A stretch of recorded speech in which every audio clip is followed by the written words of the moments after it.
왕후 에스더가 뜰에 선 것을 본즉 매우 사랑스러움으로 손에 잡았던 금 귤을 그에게 내미니 에스더가 가까이 가서 금 귤 끝을 만진지라. 새벽을 깨우는 거룩한 기도자 여러분, 어두운 역사 속에서 펼쳐지는 보이지 않는 하나님의 그 은혜의 손길, 그 영광을 지켜보는 에스더의 시간이 주 안에서 여러분에게도 복되기를 바랍니다. 오늘 우리가 읽어갈 하나님의 말씀은 에스더 5장 말씀입니다. 우리는 이 안에서 죽음의 잔치가 열려지는 그곳에 왕후가 폐위되고 유다인이 진멸과 도륙의 희생양이 되는 죽음의 잔치의 영향력 안에 있을 때 그 하만의 모르드게와 그 유다 민족을 향한 잔혹한 악의 진멸 책략 앞에 드디어 에스더의 믿음의 도전이 여기 시작이 됩니다. 역사의 가장 어두운 순간, 구원의 날을 지켜야 될 6월절 첫날, 이스라엘 온 백성이 페르시아에 흩어진 유대민족 전체가 울부짖는 그 안타까운 역사의 자리, 그 순간에 죽으면 죽으리이다 믿음의 결단을 하고 하나님 앞에 금식하며 드디어 용기를 가지고 어전 맞은편 왕의 어전 앞으로 나아갑니다. 1장의 왕의 명령을 어기고 왕 앞에 서지 못함으로 폐위되었던 와스디와 더불어 여기는 왕의 명령 나오지 말아야 되는데 도발적으로 자기 용모를 드러낸 에스더의 도발 사건입니다. 왕후의 예복을 입었다는 그 속에는 에스더가 가지고 있는 신분, 그의 권위, 그가 가지고 있는 공적인 본분, 그 예의를 가지고 왕 앞에 서는 거지요. 목숨을 건 그 열망이 놀랍게도 왕의 호의를 얻어내는 영광을 얻어서 왕이 내미는 금지팡이로 인하여 목숨을 보전하게 되고 더구나 내 소원이 무엇이냐고 소원을 이루어 주겠다는 왕명이 들려지게 됩니다. 여기 5장 2절에 매우 사랑스러움으로 왕의 마음을 누가 움직였을까요? 이게 보이지 않는 에스더의 어두운 현실 앞에서 등불처럼 빛나는 하나님의 손길이지요. 더구나 이 왕의 호의를 얻었다는 히브리 어구의 의미에는 호의를 얻어냈다는 그런 주체적인 행동의 의미도 품고 있습니다. 히브리 어휘 자체 안에 이렇게 능동과 수동이 함께 얽혀있는 경우가 일상입니다. 고대 언어이기 때문에. 예를 들어서 창세기 6장에도 노아는 하나님 앞에 은혜를 입었더라. 그것도 문자적으로 하나님의 눈에서 호의를 본 것이거든요. 그 안에 하나님의 노아를 향한 주권적인 은혜뿐 아니라 노아가 하나님 앞에 선 믿음의 삶의 모습이 함께 어우러져 있는 어구입니다. 어쩌면 이 역사 속에서 하나님의 눈에, 하나님의 마음에 애리는 사람이 있지 않겠습니까? 에스더와 같이 왕의 마음 앞에 그 움직임을 열어주는 놀라운 간절함이 그곳에 열려져서 드디어 죽음의 잔치가 아닌 구원의 잔치, 생명의 잔치를 열게 됩니다. 왕이 기분이 좋아서 소원을 물었을 때 소원을 단번에 말한 게 아니고 상황이 한꺼번에 변화될 수 없는 그 막중한 시기적인 상황 앞에 에스더의 지혜와 주도 면밀함을 보는 겁니다. 만약에 이때 발설을 했다면 왕궁이 다시 뒤집어졌겠죠.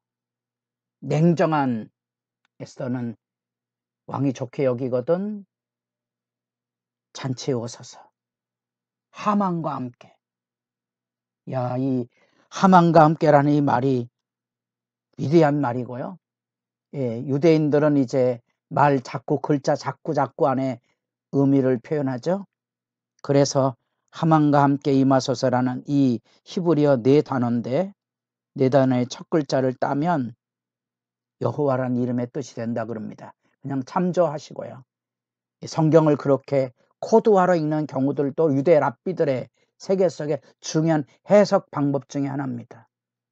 놀라운 사실은 왕이 이르되 에스더가 말한 대로 역사의 주도권이 이제 왕이 아닌 에스더에게로 옮겨진 놀라운 말씀을 우리가 읽어보게 되는 겁니다.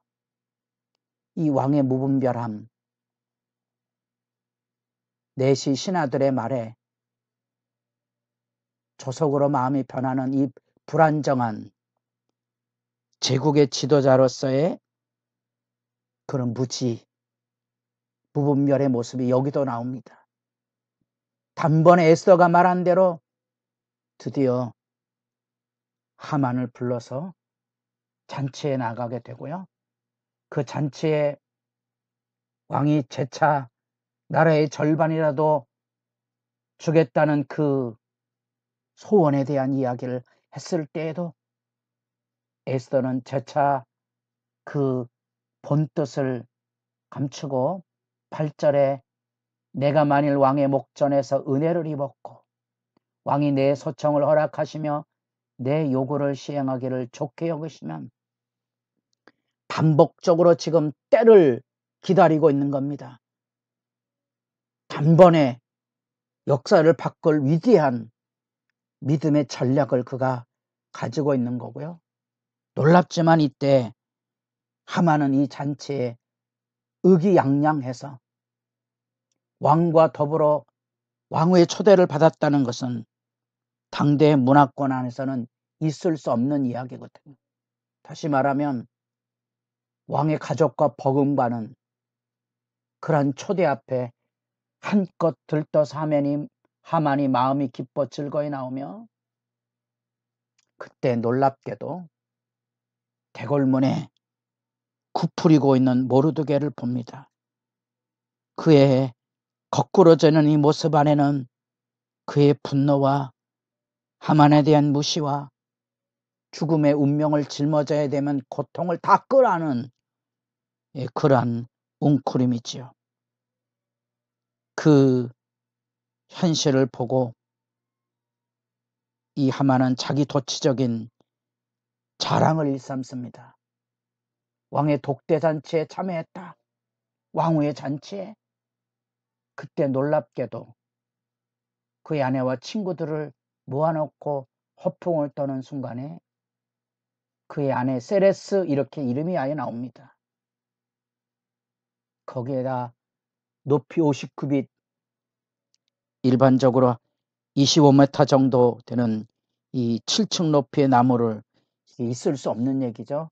그 당대 사회로 보면 수산성 전체를 커버하는 높이의 악의 장대를 매달아서 모르드게를 그곳에 달고자 하는 악의가 여기 구현되는 모습을 보게 됩니다. 역사가 어떻게 흘러갈까 흥미진진하고 가슴 떨리는 얘기고요.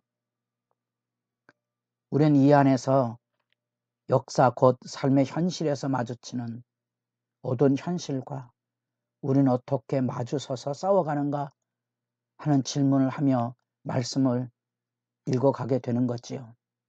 그게 역사서 아닙니까? 역사에 무슨 정의가 있습니까?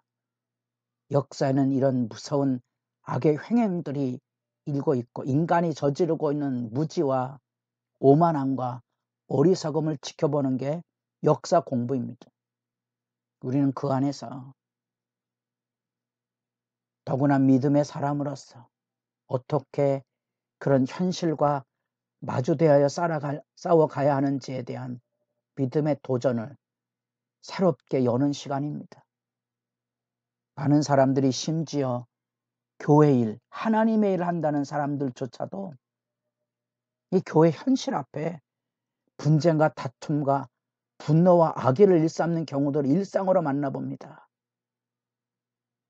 역사의식의 부재를 절규하듯이 알게 되는 거죠. 우리 개인적으로도 수도 없는 욕과 같은 고통과 아픔, 우리의 작은 머리로 이해하기 어려운 사망의 음침한 골짜기를 지나는 순간에 있을 때 우리는 어떻게 그런 현실과 마주서서 싸웠을까?